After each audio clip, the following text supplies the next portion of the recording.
ஜனவரி மாதம் 3ஆம் தேதி கிறிஸ்து பிறப்பு காலத்தில் சனிக்கிழமை. முதல் வாசகம். திருத்தூதர் யோவான் எழுதிய முதல் திருமுகத்திலிருந்து வாசகம். அதிகாரம் 2, இறை வார்த்தைகள் 29 முதல் அதிகாரம் 3 இறை வார்த்தைகள் 6 முடிய. அன்பிற்குரியவர்களே, இறைவன் நேர்மையாளரென நீங்கள் அறிந்து கொண்டால், நேர்மையாக செயல்படுவோர் அனைவரும் அவரிடமிருந்து பிறந்தவர்கள் என்பதை புரிந்து கொள்வீர்கள். நம் தந்தை நம்மிடம் எத்துணை அன்பு கொண்டுள்ளார் என்று பாருங்கள். நாம் கடவுளின் மக்கள் என அழைக்கப்படுகிறோம். கடவுளின் மக்களாகவே இருக்கிறோம். உலகம் அவரை அறிந்து கொள்ளாததால்தான் நம்மையும் அறிந்து கொள்ளவில்லை. என் அன்பார்ந்தவர்களே, இப்போது நாம் கடவுளின் பிள்ளைகளாய் இருக்கிறோம். இனி எத்தன்மையராய் இருப்போம் என்பது இன்னும் வெளிப்படவில்லை. ஆனால் அவர் தோன்றும் போது நாமும் அவரைப் போல் இருப்போம். ஏனெனில் அவர் இருப்பது போல் அவரை காண்போம். அவரை எதிர்நோக்கி இருக்கிற அனைவரும் அவர் தூயவராய் இருப்பது போல் தம்மையே தூயவராக்க வேண்டும். பாவம் செய்யும் அனைவரும் சட்டத்தை மீறுகின்றனர். சட்டத்தை மீறுவதே பாவம். பாவங்களை நீக்கவே அவர் தோன்றினார் என்பது உங்களுக்கு தெரியும். அவரிடம் பாவம் இல்லை. அவரோடு இணைந்திருக்கும் எவரும் பாவம் செய்வதில்லை. பாவம் செய்பவர் எவரும் அவரை கண்டதும் இல்லை, அறிந்ததும் இல்லை. ஆண்டவரின் அருள்வாக்கு. இறைவா, உமக்கு நன்றி. நற்செய்தி வாசகம். யோவான் எழுதிய நற்செய்தியிலிருந்து வாசகம். அதிகாரம் 1, இறைவசனங்கள் 29 முதல் 34 வரை. அக்காலத்தில் இயேசு தம்மிடம் வருவதைக் கண்ட யோவான், இதோ கடவுளின் செம்மறி, செம்மறியாம் இவரே உலகின் பாவத்தை போக்குபவர். எனக்கு பின் வரும் இவர் என்னைவிட முன்னிடம் பெற்றவர், ஏனெனில் எனக்கு முன்பே இருந்தார் என்று நான் இவரை பற்றியே சொன்னேன். இவர் யாரென்று எனக்கும் தெரியாதிருந்தது. ஆனால் இஸ்ரேல் மக்களுக்கு இவரை வெளிப்படுத்தும் பொருட்டே நான் வந்துள்ளேன். தண்ணீரால் திருமுழுக்கு கொடுத்தும் வருகிறேன் என்றார். தொடர்ந்து யோவான் சான்றாக கூறியது, தூய ஆவி புறாவைப் போல வானிலிருந்து இறங்கி இவர் மீது இருந்ததைக் கண்டேன். இவர் யாரென்று எனக்கு தெரியாதிருந்தது. ஆனால் தண்ணீரால் திருமுழுக்கு கொடுக்கும்படி என்னை அனுப்பியவர், தூய ஆவி இறங்கி யார் மீது இருப்பதை காண்பீரோ அவரே தூய ஆவியால் திருமுழுக்கு கொடுப்பவர் என்று என்னிடம் சொல்லியிருந்தார். நானும் கண்டேன். இவரே இறைமகன் எனச் சான்றும் கூறி வருகிறேன். இது கிறிஸ்து வழங்கும் நற்செய்தி. கிறிஸ்துவே, உமக்கு புகழ். பிரியமானவர்களே, முதல் வாசகத்தில் நேர்மையாக செயல்படும் அனைவரும் கடவுளிடமிருந்து பிறந்தவர்கள் என்கிறார் யோவான். அப்படியென்றால் நேர்மையற்றவர்கள் எங்கிருந்து வருகிறார்கள் என்கிற கேள்வி இயல்பாகவே நம்மில் எழும்புகிறது. நிச்சயமாக அனைத்து மனிதர்களும் கடவுளிடமிருந்து வருகிறார்கள் என்பதில் எந்த மாற்று கருத்துக்கும் இடமில்லை. ஆனால் ஒரு மனிதர் நல்லவராக, நேர்மையானவராக தனது வாழ்வை அமைத்துக் கொள்ளுகின்ற பொழுது தான் கடவுளிடமிருந்து வந்திருக்கின்றவர் என்கிற உண்மையை வெறும் அறிவுபூர்வமாக மட்டுமல்ல, அனுபவபூர்வமாகவும் அறிந்திருக்கிறார். இதற்கு மாறாக பாவம் செய்து நேர்மையற்றவராக வாழக்கூடிய மனிதர் தான் கடவுளிடமிருந்து வந்தவர் என்கிற உண்மையை மறந்து விடுகிறார். ஒரு மனிதர் தான் கடவுளிடமிருந்து வந்தவர் என்ற உண்மையை அறிய விடாமல் செய்வது பாவம். எனவேதான் யோவான் தொடர்ந்து பாவம் செய்பவர் எவரும் அவரை கண்டதுமில்லை, அறிந்ததுமில்லை என்று கூறுகின்றார். இவ்வாறு பாவத்தின் காரணமாக கடவுளிடமிருந்து அந்நியப்பட்டு தான் கடவுளிடமிருந்து வந்தவர் என்பதை மறந்து ஒரு மனிதர் வாழுகிற பொழுது தான் தனித்து விடப்பட்டதாகவும் தனக்கென யாரும் இல்லை என்கிற உணர்வுடனும் வாழ்வை நகர்த்த ஆரம்பிக்கின்றார். இது பல்வேறுபட்ட தீராத பிரச்சனைகளை ஒரு மனிதரது வாழ்விற்குள் கொண்டு வர ஆரம்பிக்கின்றது.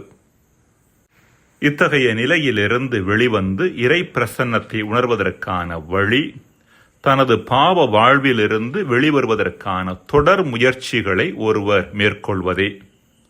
கடவுளை எதிர்நோக்கி இருக்கும் அனைவரும் அவர் தூயவராக இருப்பது போல தம்மையே தூயவராக்க வேண்டும் என்ற யோவானின் வார்த்தைகள் எவ்வாறு நம்மை நாமே தொடர்ச்சியாக புதுப்பித்துக் கொள்ள வேண்டும் என்கிற அழைப்பை நமக்கு தருகின்றன.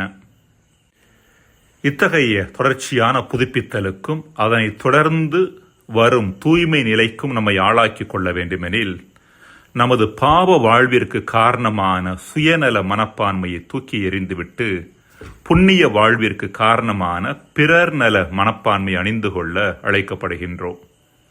இதோ கடவுளின் செம்மறி என்று யோவான் இயேசுவை அறிமுகப்படுத்திய பொழுது இயேசு தன்னையே ஒட்டுமொத்த மனிதகுல மீட்பிற்காக கையளிக்கவிருக்கிறார் என்கிற செய்தியையே அவர் சுட்டிக்காட்டினார். ஆடு ஒன்றும் கோழி ஒன்றும் நண்பர்களாக இருந்தன. ஒரு முறை இரண்டும் நகரின் சந்தை பகுதி வழியாக செல்ல நேரிட்டது.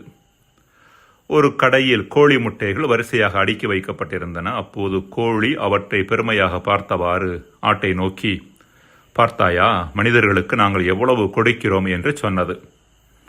ஆடு ஒன்று பேசவில்லை. அவை தொடர்ந்து நடந்து கொண்டிருந்தன. வழியில் ஒரு கசாப்பு கடை வந்தது. அப்போது ஆடு, உங்கள் இனம் மனிதர்களுக்கு முட்டைகள் கொடுப்பதை நான் ஏற்றுக்கொள்கிறேன். ஆனால் இதோ பார்த்தாய் அல்லவா, எங்கள் இனமோ தங்களையே முழுமையாக மனிதர்களுக்கு தருகின்றன என்று சொன்னதாம்.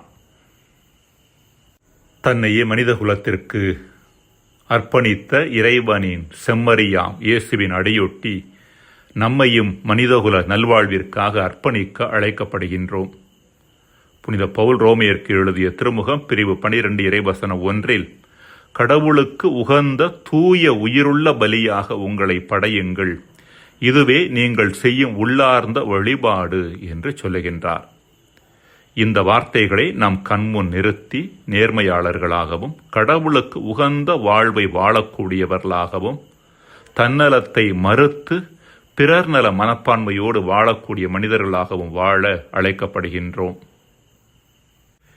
வேறு வகையில் சொல்ல வேண்டுமெனில், நாம் கடவுளிடமிருந்து வந்திருப்பதை அனுபவபூர்வமாக உணர வேண்டுமெனில் சுயநல பாவ வட்டத்திற்குள் சிக்கிக்கொள்ளாமல் இயேசுவை போல பிறர் நல மனப்பான்மையோடு செயல்படுவது அவசியமானது. மன்றாடுவோமாக. இறைவா, உம்மிலிருந்து வந்தவர்கள் நாங்கள் என்ற உண்மையை நாங்கள் உணராத வரை எங்களது வாழ்வு குறைவுபட்ட ஒன்றாகவே இருக்கும் என்ற உண்மையை நாங்கள் உணர எங்களுக்கு வரம் தாரும். ஆமென்.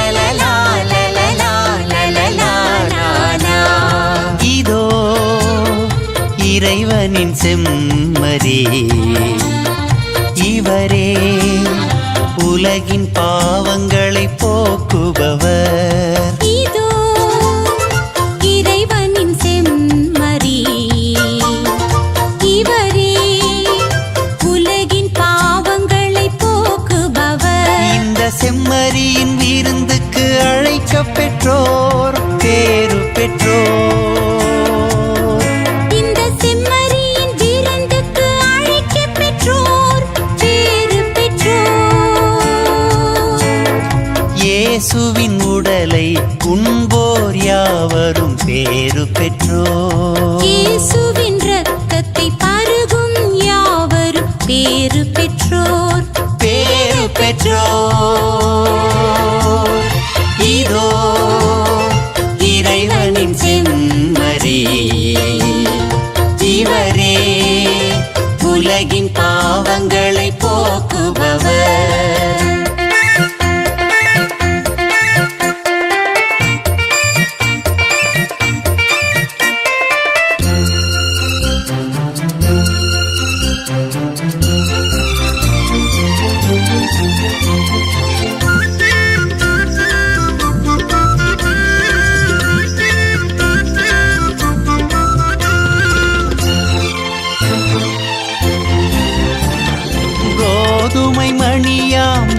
இயேசுவை உண்போர் பேரு பெற்றோர் பேரு பெற்றோர். திராட்சை கிளைகளா இயேசுவில் இணைவோர் பேரு பெற்றோர் பேரு பெற்றோர். உலகின் ஒளியாம் இயேசுவை உண்போர் பேறு பெற்றோர் பேறு பெற்றோர். வாழ்வுக்கு வழியாம் இயேசுவில் இணைவோர் பேறு பெற்றோர் பேறு பெற்றோர்.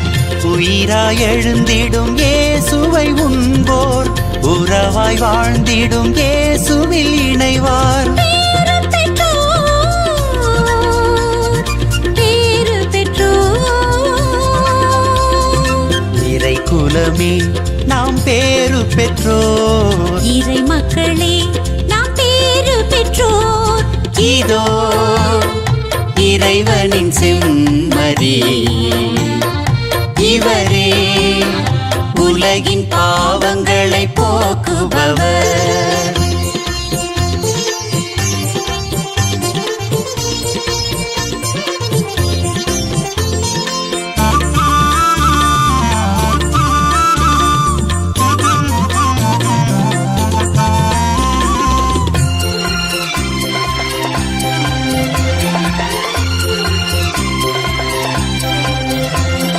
வானக உணவாம் இயேசுவை உண்போர் பேறு பெற்றோர் பேறு பெற்றோர்.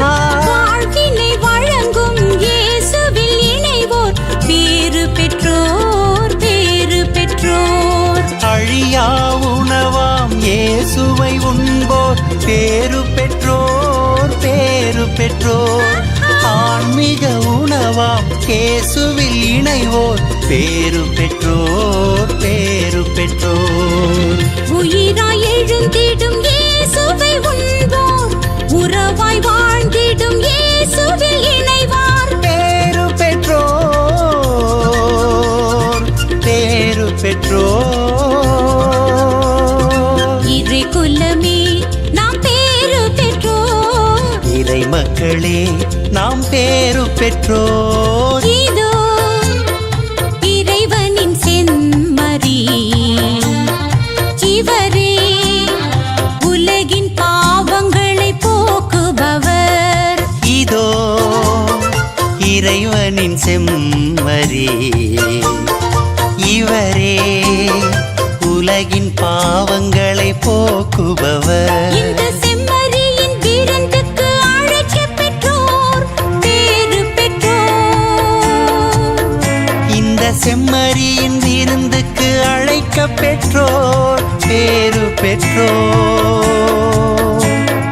இயேசுவின் உடலை உண்போர் யாவரும் பேறு பெற்றோர். இயேசுவின் இரத்தத்தை பருகும் யாவரும் பேரு பெற்றோர் பேறு